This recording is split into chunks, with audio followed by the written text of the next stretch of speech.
من الشيطان الرجيم بسم الله الرحمن الرحيم شهر رمضان الذي أنزل فيه القرآن هدى للناس وبينات من الهدى والفرقان فمن شهد منكم الشهر فليصم ومن كان مريضا أو على سفر فعدة من أيام أخر يريد الله بكم اليسر ولا يريد بكم العسر ولتكملوا العدة ولتكبروا الله على ما هداكم ولعلكم تشكرون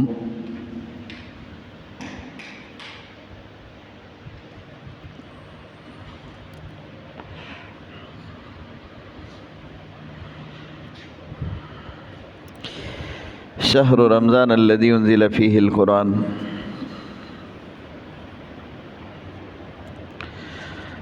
رمضان اور قرآن کا بڑا تعلق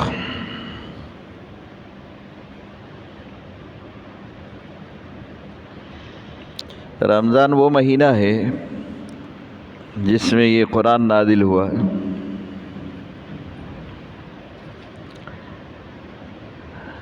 پھر آپ کے دل میں خیال آئے گا کہ قرآن تو 23 سال کے عرصے میں تھوڑا تھوڑا اللہ پاک نے جبریل کے ذریعے رسول اللہ پر اتارا ہے، کبھی ایک آیت، کبھی سورت، کبھی رکوع، 23 سال میں اس کی تکمیل ہوئی ہے۔ اور یہاں شہر رمضان الذی انزل فیہ القرآن، اللہ فرماتے ہیں کہ رمضان کا مہینہ وہ ہے جس میں قرآن اترا۔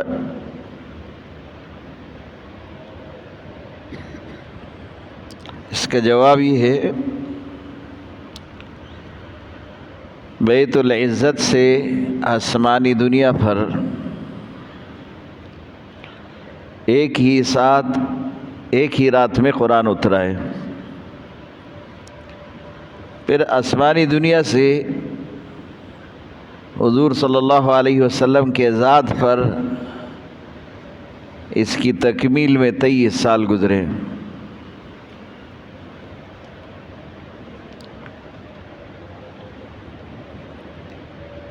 اور تمام کتابیں اور صحائف جو اللہ پاک نے اتارے ہیں یا نازل کیے، یہ سب کے سب رمضان کے مہینے میں نازل ہوئے۔ اس کے بارے میں حدیث ہے کہ ابراہیم علیہ السلام کا پہلا صحیفہ جو ان کے اوپر اللہ نے نازل کیا وہ رمضان کی پہلی تاریخ کو، جو رمضان کا مہینہ ہے اس کے پہلے دن میں نازل ہوا۔ حضرت موسیٰ علیہ السلام پر تورات نازل ہوا تو یہ رمضان کا چھٹا تاریخ، 6 تاریخ کو تورات اترا ہے۔ اور پھر حضرت عیسیٰ علیہ السلام کو اللہ پاک نے انجیل دیا تھا تو یہ 13 تاریخ ہے، اور 13 تاریخ کو باقی تمام صحائف بھی اللہ پاک نے اتارے ہیں جو باقی انبیاء کو ملے۔ اور پھر 24 تاریخ کو، رمضان کے 24 تاریخ کو اللہ نے قرآن اتارا ہے۔ اور ایک دوسرا روایت ہے جس میں 12 تاریخ رمضان کا زبور کے لیے کہا کہ زبور 12 تاریخ کو اللہ پاک نے نازل فرمایا۔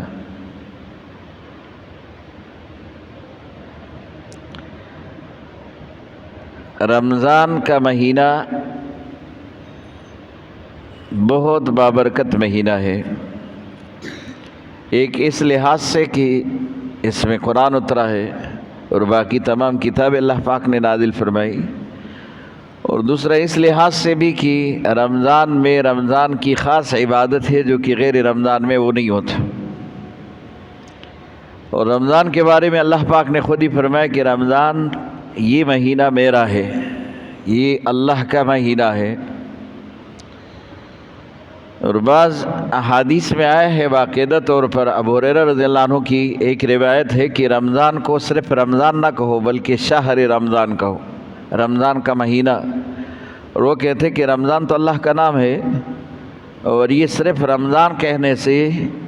وہ مہینے کا حق ادا نہیں ہوتا، اس لیے یہ بھی ادبی ہے کہ آپ صرف رمضان کہے بلکہ شہر رمضان کہے، رمضان کا مہینہ کہے کہ رمضان کا مہینہ، ماہ رمضان۔ وہ کہتے ہیں صرف شہر رمضان یا ماہ رمضان یہ کہنا چاہیے، صرف رمضان کہنا یہ جائز نہیں ہے،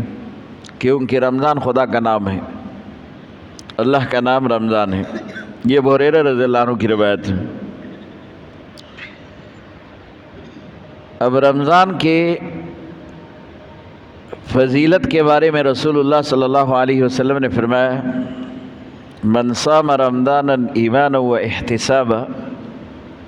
غفر له ما تقدم من ذنبه، جو رمضان کے روزے ایمان اور احتساب کے ساتھ رکھ کے اللہ پاک ان کے پچھلے سارے گناہ معاف فرماتے ہیں۔ یہ بڑی فضیلت ہے جو رسول اللہ صلی اللہ علیہ وسلم نے رمضان کے بارے میں بتایا۔ اب رمضان کے روزے کس پر فرض ہے کس پر نہیں، یہ تو کل کے سبق میں پورا گزرا ہے تفصیل کے ساتھ، لیکن سلف کا ایک قول یہاں پر موجود ہے جس میں صحابہ اور تابعین کے اقوال بھی ہے۔ وہ کہتے ہیں کہ اگر آدمی مقیم ہو اور رمضان کا مہینہ شروع ہو جائے، مطلب یہ کہ آدمی سفر پر نہیں گیا، وہ اپنے علاقے میں ہے اور رمضان کا مہینہ شروع ہوا، اب اگر یہ سفر پر نکلیں گے، باہر جائیں گے تو اس کو پورا روزے رکھنے پڑیں گے، کیونکہ انہوں نے سفر رمضان میں شروع کیا اور رمضان کے مہینے میں وہ یہ شروع کے ابتدا میں تو یہ گھر میں تھے، مقیم تھے، اب انہوں نے سفر کیوں کیا تو سفر پر بھی اس کے روزے کے پورا رکھنا اس کے لیے لازم ہے، اور یہ قول بعض صحابہ اور تابعین سے نقل کیا گیا ہے۔ تو جمہور علماء رد کرتے ہیں اس قول کو کہ سفر چاہے رمضان میں شروع کرے یا رمضان سے پہلے شروع کرے، لیکن سفر میں رمضان کے روزہ آدمی کو اختیار حاصل ہے، رکھے نہ رکھے تو دونوں پر عمل کر سکتے ہیں۔ اور وہ رسول اللہ صلی اللہ علیہ وسلم کی حدیث سے اس کا دلیل پیش کرتے کہ حضور صلی اللہ علیہ وسلم سفر میں نکلے، فتح مکہ کے سفر میں۔ رسول اللہ صلی اللہ علیہ وسلم پہلے تو مدینے میں مقیم تھے، رمضان میں ہی سفر شروع کیا، رمضان میں رسول اللہ صلی اللہ علیہ وسلم نکلے تھے، اور اسی رمضان کے مہینے میں جب قدید کے مقام پر پہنچے تو رسول اللہ نے پہلے روزہ توڑ دیا، اور پھر صحابہ کرام کو بھی کہا کہ اپنا اپنا روزہ توڑ دو، ابھی آپ سفر میں ہو، سفر میں توڑنے کا اجازت ہے۔ یہ سفر تو رمضان ہی میں شروع ہوا، اور پھر رسول اللہ صلی اللہ علیہ وسلم نے وہاں روزہ خود بھی توڑا، صحابہ کو بھی کہا کہ اب روزہ توڑ دو، توڑنے کا حکم ہے کہ توڑ دو۔ یہ سلف کا قول تو یہ ہے کہ رمضان میں تو سفر ہی شروع نہ کرے، اگر شروع کیا تو اگر آپ گھر میں تھے اور روزہ پورا رکھا تو سفر میں بھی رکھنا پڑے گا، یہ قول سلف کا ہے۔ لیکن بعض کا یہ خیال ہے کہ رمضان کا اگر آدمی سفر میں کوئی حصہ، پہلا عشرہ ہو، دوسرا ہو، آخری ہو، باہر گزارے تو سفر میں روزہ توڑنا اس پر واجب ہے۔ وہ تو یہ کہتے ہیں روزہ توڑنا واجب ہے کہ یہ روزہ نہیں رکھے گا، اس کے لیے روزہ رکھنے کی ممانعت آئی ہے، اور اس پر دلیل پیش کرتے ہیں کہ رسول اللہ صلی اللہ علیہ وسلم نے فرمایا کہ عرفات کے پہاڑ جتنا گناہ ہے اس شخص کے لیے کہ رخصت پر عمل نہ کرے، اور یہ رخصت تو اللہ کی طرف سے کہ یہ روزہ نہ رکھے۔ جبکہ جمہور علماء اس کا یہ جواب دیتے ہیں کہ رسول اللہ صلی اللہ علیہ وسلم نے اختیار دیا ہے کہ سفر میں اگر کوئی استطاعت رکھے تو روزہ رکھے، نہیں رکھے تو روزہ توڑ دے، سفر میں اجازت ہے۔ سفر پر ہے، ایک تو یہ کہ سفر مشکل ہو تو روزہ نہ رکھے، سفر آسان ہو تو روزہ رکھے، اور کیونکہ روزہ رمضان کا جو مہینہ ہے اس میں جو روزہ ہے اس کی جو فضیلت وغیرہ رمضان میں پھر نہیں ملے گا، اس لیے رمضان کے مہینے میں روزہ رکھنا افضل ہے۔ تو جمہور علماء کہتے ہیں کہ سفر میں روزہ رکھنا افضل ہے اور نہ رکھنا یہ اجازت ہے، نہ رکھنے کی اجازت ہے۔ اگر آپ نہیں رکھ سکتے تو نہ رکھو، لیکن رکھ کے تو رکھنا افضل ہے، یہ جمہور علماء کا قول ہے، بخلاف نماز کے کہ سفر میں نماز جو قصر ہے جس میں آپ 4 رکعت والی 2 رکعت پڑھتے، اس میں قصر پر عمل کرنا لازم ہے۔ اگر قصر پر عمل کیا تو عمل نہ کیا تو پورا نماز ادا ہی نہیں ہوگا سفر میں، وہ الگ مسئلہ ہے۔ یہاں رمضان میں یہ معاملہ الگ ہے۔ ایک تو یہ ہے کہ نماز تو 5 دفعہ انسان کی طرف متوجہ ہو رہے، تو قصر پر ہی عمل واجب ہے، اور رمضان کا مہینہ تو پورا سال میں ایک ہی دفعہ آتا ہے، اور پھر رمضان کا مہینہ نماز اگر آپ اس جو قصر پڑھیں گے اس پر بھی اتنا ہی اجر ہے، لیکن روزہ جو آپ رکھیں گے تو روزہ رکھنے پر جو اجر ہے وہ نہ رکھنے پر، اور پھر بعد میں جو آپ رکھیں گے اس پر اتنا اجر نہیں مل سکتا۔ تو اس لیے روزہ رکھنے اور نماز قصر میں یہ فرق ہے۔ تو اس لیے وہ کہتے ہیں کہ نماز اور رمضان میں نماز میں رخصت پر عمل کرنا ضروری ہے کہ آپ رخصت پر عمل کریں، کہ آپ کے لیے یہ رخصت ہے کہ آپ قصر پڑھیں تو قصر پڑھو، جبکہ رمضان میں عزیمت پر عمل ہے کہ آپ پورا روزہ رکھو تو بہتر ہے، نہ رکھے تو اجازت ہے۔ صحابہ کرام اور تابعین کی ایک جماعت کا یہ بھی کہنا ہے کہ سفر میں اگر آپ روزہ نہ رکھے تو، کیونکہ قرآن کی آیت ہے فَعِدَّةٌ مِّنْ أَيَّامٍ أُخَرَ، گنتی کرو اور پھر یہ روزے بعد میں رکھو، یہ قرآن کی آیت بھی اسی پر شاہد ہے کہ سفر میں روزہ نہ رکھو۔ وہ کہتے ہیں نہ رکھنا بہتر ہے، یہ بات صحابہ کا یہ مذہب ہے کہ نہ رکھے تو بہتر ہے، لیکن رسول اللہ صلی اللہ علیہ وسلم سے دونوں طرح کے اقوال موجود ہیں، دونوں طرح کے فرمان ہیں۔ ایک سفر میں رسول اللہ صلی اللہ علیہ وسلم خود موجود تھے، ایک آدمی پر لوگوں نے سایہ کیا ہوا تھا، تو رسول اللہ نے پوچھا کہ یہ سایہ اس پر کیوں کیا ہے؟ لوگوں نے کہا کہ اس کا روزہ ہے اور گرمی بہت شدید ہے تو اس لیے، تو حضور صلی اللہ علیہ وسلم نے کہا کہ سفر میں روزہ رکھنا کوئی نیکی نہیں، سفر میں روزہ رکھنا کوئی نیکی کا عمل نہیں، کہ اس کو اتنا تکلیف ہے تو روزہ نہ رکھے، یہ رسول اللہ صلی اللہ علیہ وسلم نے فرمایا۔ اور دوسرا ایک روایت ہے جس میں ابو درداء رضی اللہ عنہ فرماتے ہیں کہ ہم حضور صلی اللہ علیہ وسلم کے ساتھ تھے ایک سفر میں، شدید گرمی تھی، حضور صلی اللہ علیہ وسلم کا روزہ تھا، اور اتنا سخت وہ تکلیف تھا اس روزے میں کہ حضور صلی اللہ علیہ وسلم خود ہاتھ میں پانی لے کر کبھی چہرے پر ڈالتے کبھی سر پر ڈالتے تھے، لیکن روزہ رکھا تھا، حضور صلی اللہ علیہ وسلم نے روزہ نہیں توڑا، اور حضور صلی اللہ علیہ وسلم نے اس پر عمل کیا۔ تو یہ امت کے لیے حضور صلی اللہ علیہ وسلم کی طرف سے ایک ایسا عمل ہے کہ آپ بھی جب سفر میں ہو اور استطاعت رکھ کے تو روزہ رکھو، کیونکہ روزہ افضل ہے۔ یہ رسول اللہ صلی اللہ علیہ وسلم کا یہ عمل یہ ثابت کر رہے کہ روزہ افضل ہے، کہ رکھے تو بہتر ہے، لیکن نہ رکھے تو آپ کو اجازت ہے کہ روزہ نہ رکھیں۔ جمہور علماء اور امام شافعی رحمۃ اللہ علیہ کا یہ خیال ہے کہ سفر میں روزہ رکھنا افضل ہے نہ رکھنے سے، کہ ایک آدمی اگر رکھ سکتے تو روزہ رکھے، لیکن پھر یہ علماء کہتے ہیں کہ سفر کا فرق ہے، سفر کا فرق ہوتا ہے۔ اگر آپ کا سفر انتہائی مشقت والا ہے تو پھر اللہ بھی آپ کو مشقت میں نہیں ڈالتا، پھر روزہ توڑ دو اور گنتی کے روزے جو ہے بعد میں رکھو، یہ اللہ پاک نے کہا فَعِدَّةٌ مِّنْ أَيَّامٍ أُخَرَ، آپ نے روزے نہیں رکھے تو بعد میں گنتی کر کے وہ روزے رکھو۔ ایک مسئلہ اور سنو، بعد میں جو روزے رکھنے پڑتے ہیں اس میں پھر اسی طرح صاحب ترتیب ہونا لازم نہیں ہے کہ آدمی اگر 7 روزے کا ہے تو 7 روزے پے در پہ رکھے، بلکہ اپنی مرضی ہے کہ ایک ہفتے میں ایک روزہ رکھے، دوسرے ہفتے میں دوسرا رکھے، یہ پھر ایک ساتھ رکھنا ضروری نہیں ہے۔ رمضان کے روزے تو ایک ساتھ ہے، لیکن یہاں جو قضا آپ نے پورا کرنا ہے وہ پھر ایک ساتھ رکھنا ضروری نہیں ہے۔ اب یہ علماء جو کہتے ہیں، امام شافعی رحمۃ اللہ علیہ کا بھی یہ قول ہے کہ روزہ رکھنا افضل ہے، تو یہ اس سفر میں کہ سفر میں مشقت زیادہ نہ ہو، مشقت ہو تو پھر بہتر یہ ہے کہ روزہ توڑ دو، جیسے رسول اللہ صلی اللہ علیہ وسلم نے خود روزہ توڑا اور پھر صحابہ کرام کو بھی کہا کہ روزہ توڑ دو، اجازت دی رسول اللہ صلی اللہ علیہ وسلم نے۔ اور یہ جمہور علماء کا یہ قول جو میں نے آپ کو کہا کہ سفر کے اوپر مبنی ہے کہ سفر کیسا ہے، سخت ہے تو روزہ نہ رکھے، سخت نہیں ہے تو روزہ رکھیں۔ اب یہاں سے ایک بندہ اسلام آباد جاتے ہیں، بس میں جائے یا پھر جہاز میں جائے، جہاز میں تو 1-2 گھنٹے کا سفر ہے، اسلام آباد پہنچ جائے گا، اور بس میں اگرچہ سفر تھوڑا لمبا ہے، 18 گھنٹے 20 گھنٹے لگ جاتے، لیکن اس میں بھی آدمی آرام سے سیٹ پر بیٹھا رہتا ہے، اور گھر میں بھی اتنا سہولت نہیں ہوتا جتنا بس میں ہے، اس میں اے سی چل رہا ہوتا ہے۔ اور پھر اسی طرح اگر اس سفر میں آدمی روزہ رکھنا چاہے تو بہتر ہے کہ روزہ رکھے، کیونکہ اس سفر میں کوئی مشقت نہیں۔ ہم ایک دفعہ یہاں سے اسلام آباد کے لیے جا رہے تھے، اور جیسے ہم سیٹ پر بیٹھے اور پھر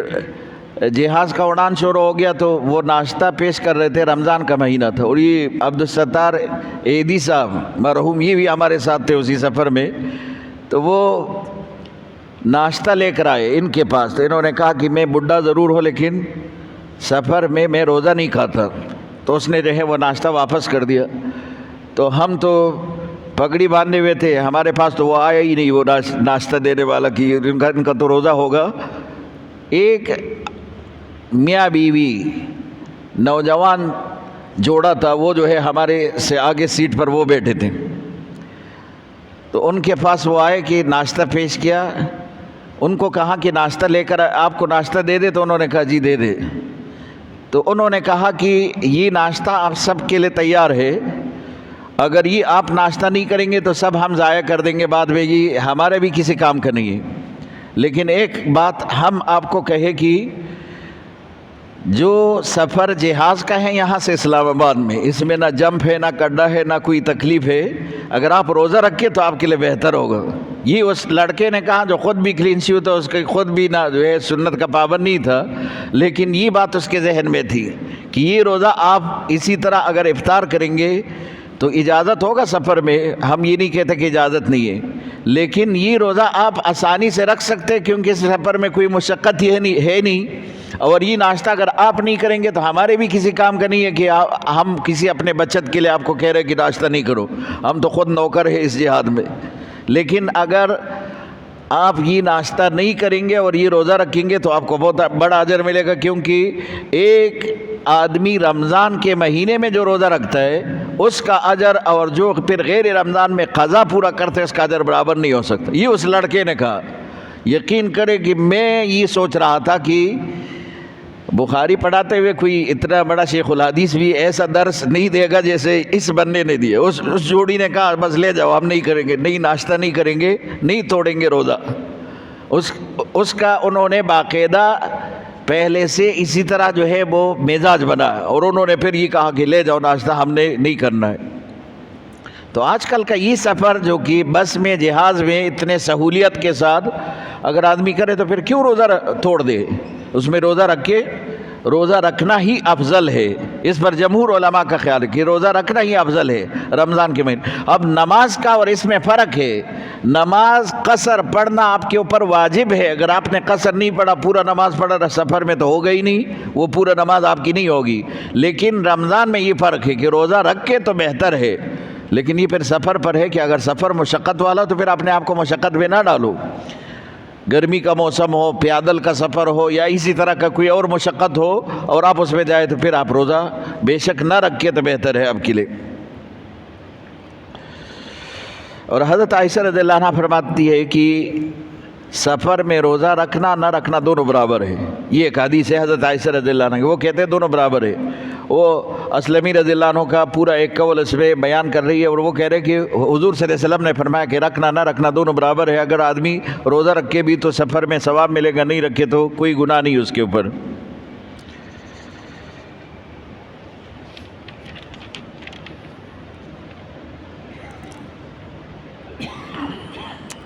شہر رمضان الذی انزل فیہ القرآن، رمضان کا مہینہ وہ ہے جس میں قرآن اترا ہے۔ میں نے آپ کو کہا کہ رمضان کے مہینے میں قرآن اترنے کا مقصد یہی ہے کہ پورا قرآن تو بیت العزت سے لے کر آسمانی دنیا تک، عرش سے لے کر آسمانی دنیا تک، یہ ایک ساتھ یہ پورا قرآن نازل فرمایا اللہ پاک نے. پھر وہاں سے تو دنیا میں آنے پر 23 سال لگے ہیں، 23 سال. اور یہ کبھی ایک آیت، کبھی ایک رکوع، اسی طرح مختلف صورتوں میں جبریل لے کر آئے. تو یہ یہاں پر جو اشارہ ہے یہ اسی طرف ہے کہ رمضان کے 24 تاریخ کو پورا قرآن دفعتاً واحدتاً ایک ساتھ اللہ پاک نے آسمانی دنیا پر اتارا تھا. اور اسی طرح ساری کتابیں رمضان کے مہینے میں اللہ پاک نے اتاری. میں نے آپ کو بتایا کہ ابراہیم علیہ السلام پر پہلا صحیفہ جو نازل ہوا رمضان کا مہینہ تھا اور رمضان کی پہلی تاریخ تھی. اور پھر جب تورات موسیٰ علیہ السلام پر نازل ہوا تو رمضان کا چھٹا تاریخ، چھٹا رمضان، اور اسی طرح یہی رمضان کا مہینہ تھا جس میں پورا تورات اللہ پاک نے موسیٰ علیہ السلام کو دیا تھا. اور پھر انجیل 13ویں رمضان کو اللہ پاک نے اتارا، اور اس کے ساتھ وہ صحائف جو باقی صحیفے ہیں جو اللہ پاک نے دیے ہیں، وہ 100 صحیفوں میں سے پہلا صحیفہ ابراہیم علیہ السلام کو دیا تھا، اور باقی صحائف بھی 13 تاریخ کو، رمضان کے 13 تاریخ کو ہی اللہ پاک نے نازل فرمائے. اور ایک روایت میں ہے کہ 12 تاریخ کے، رمضان کے 12 تاریخ کو زبور نازل ہوا اور 24 تاریخ کو قرآن پاک نازل ہوا. تو یہ رمضان ہی کا مہینہ ہے جس میں اللہ پاک نے یہ پورا قرآن اتارا ہے. تو رمضان اور قرآن کا بڑا تعلق ہے. شہر رمضان الذی انزل فیہ القرآن، رمضان کا مہینہ وہ ہے جس میں قرآن اترا ہے. تو ایک برکت تو یہی ہوا کہ اس میں قرآن اترا، تو رمضان سے بڑا بابرکت مہینہ کوئی اور نہیں ہو سکتا. ہدی للناس، یہ قرآن تمام لوگوں کے لیے ہدایت ہے. وبینات، اور واضح دلائل ہے، من الہدی، ہدایت کے، والفرقان، اور یہ قرآن ہی فرق دینے والا، حق اور باطل کے بیچ میں فرق ظاہر کرنے والا قرآن ہی ہے. فمن شہد منکم الشہر، آپ میں سے جو اس مہینے میں حاضر ہو، یعنی اپنے گھر پر ہو، مقیم ہو، سفر پر نہ ہو، فلیصم، روزہ رکھے. یہ کہا قرآن نے کہ سفر پر نہ ہو تو آپ کے اوپر روزہ تو لازم ہے، لیکن اگر آپ سفر پر ہو تو اس کا معنی یہ کہ پھر آپ کو اجازت ہے کہ آپ روزہ نہ رکھے، تو آپ کو اجازت ہے روزہ کھانے کا. ومن کان مریضا او علی سفر، لیکن ایک بات یاد رکھو گی، وہاں روزہ نہ رکھنے سے یہ معنی نہیں کہ پھر آ کر یہاں پر پورا نہ کرے، بلکہ قضا لازم ہے. من کان مریضا، اگر کوئی بیمار ہے، او علی سفر، یا پھر سفر میں ہے، فعدۃ من ایام اخر، وہ گنتی کرے گا باقی دنوں کا. اور جب گھر پر آ کر وہاں 10 دن روزہ نہیں رکھا، 5 دن روزہ نہیں رکھا، اور 6 دن روزہ نہیں رکھے، تو پھر یہاں آ کر وہ روزے پورا کر لے. فعدۃ من ایام اخر، باقی دنوں کا گنتی کرے گا. یرید اللہ بکم اليسر، کیونکہ اللہ تمہارے لیے آسانی پیدا کرتے. ولا یرید بکم العسر، اللہ تمہارے لیے سختی کا بندوبست نہیں کرتا کہ تمہارے اوپر سختی کرے. اللہ تمہارے لیے آسانی. رسول اللہ صلی اللہ علیہ وسلم نے صحابہ کرام کو یہ کہا، اور یہ بار حضور صلی اللہ علیہ وسلم نے 3 بار، یہ بات حضور صلی اللہ علیہ وسلم نے 3 بار کہی. آسانی پیدا کرو امت کے لیے، سختی پیدا نہ کرو. آسانی پیدا کرو امت کے لیے، سختی نہ لے کر آؤ، آسانی پیدا کرو. اور حضور صلی اللہ علیہ وسلم کئی موقعوں پر صحابہ کرام کو یہ کہا. حضرت کعب رضی اللہ عنہ لمبی نماز پڑھاتے تھے. ایک دن نماز پڑھا، ایک صحابی جو ہے وہ حضرت کعب رضی اللہ عنہ کے پیچھے کھڑے تھے، اور نماز تو پڑھی لیکن بڑے تکے ہوئے تھے. یہ مزدور آدمی تھے، پورا دن جو ہے انہوں نے محنت کیا تھا، پھر جو ہے اتنے لمبے نماز میں کھڑے ہو کر یہ تھک گئے تھے. جب گھر گیا تو انہوں نے کہا کہ میں آئندہ عشاء کی نماز ان کے پیچھے نہیں پڑھوں گا، یہ تو اتنی لمبی قرات کرتے اور پھر جو ہے میں تو تھک جاتا ہوں. تو گھر میں نماز پڑھنے لگا. پھر کسی نے ان سے پوچھا، اس نے کہا کہ کعب رضی اللہ عنہ اتنا لمبا نماز پڑھتے تو کون اس کے پیچھے نماز پڑھ سکتے. حضور صلی اللہ علیہ وسلم کو شکایت ہوئی. حضور صلی اللہ علیہ وسلم نے اس کو بلایا، تم گھر میں کیوں نماز پڑھتے ہو؟ کہا کہ جی کعب نماز بڑا لمبا. حضور صلی اللہ علیہ وسلم نے باقی صحابہ سے پوچھا، سب نے کہا جی واقعی کعب رضی اللہ عنہ تو بڑی لمبی قرات کرتے، لمبی نماز پڑھاتے. تو حضور صلی اللہ علیہ وسلم نے فرمایا، افتان یا کعب، کعب تم جو ہے لوگوں کے لیے کیا فتنہ برپا کرتے ہو؟ اسی طرح جو ہے تم لوگوں کو کیا متنفر کرنا چاہتے ہو؟ کتنی لمبی نماز پڑھتے ہو؟ آپ لمبی نماز پڑھاتے ہو، آپ نماز کو مختصر پڑھاؤ تاکہ آپ کے نمازی اس سے تنگ نہ ہو جائے کہ ایسا نہ ہو کہ آپ کی وجہ سے نمازی جو ہے پھر گھر میں نماز پڑھنا شروع کرے. تو مختصر نماز پڑھو. رسول اللہ صلی اللہ علیہ وسلم بھی آسانی کے لیے صحابہ کرام کو ترغیب دیتے تھے کہ آسانی پیدا کرو. اور خود اللہ بھی جو ہے خود فرماتے کہ میں نے آپ کے لیے سفر میں روزہ اس لیے توڑنا جائز قرار دیا کہ تمہارے اوپر کوئی سختی نہ ہو، آسانی ہو. ولا یرید بکم العسر ولتکملوا العدہ، تاکہ تم جو ہے اس عدت کو، گنتی کو پورا کرو جو کہ بعد میں تم اس کو لوٹانا چاہتے ہو. ولتکبروا اللہ علی ما ہداکم، اور تم اللہ کی بڑائی بیان کرو جیسے اللہ پاک نے تمہیں بتا دیا. ولعلکم تشکرون، اور تاکہ تم اللہ کا شکر ادا کرو. ہر نعمت پر اللہ کا شکر ادا کرو۔ تو یہ بھی اللہ پاک نے تمہیں خاص طور پر رمضان کا مہینہ ایک بڑا نعمت دیا ہے، اور یہ بھی کہ پھر سفر کے دوران ایک مشقت کا سبب بنتا ہے، تو مشقت نہ ہو، تم اس پر عمل کرو کہ آسانی ہو۔ اور پھر رمضان کا یہ روزہ اگر آپ نے نہیں رکھا، واپس آ کر اپنے وطن میں اپنے گھر پر جب آپ مقیم ہو جائے تو پھر وہی روزہ دوبارہ رکھو۔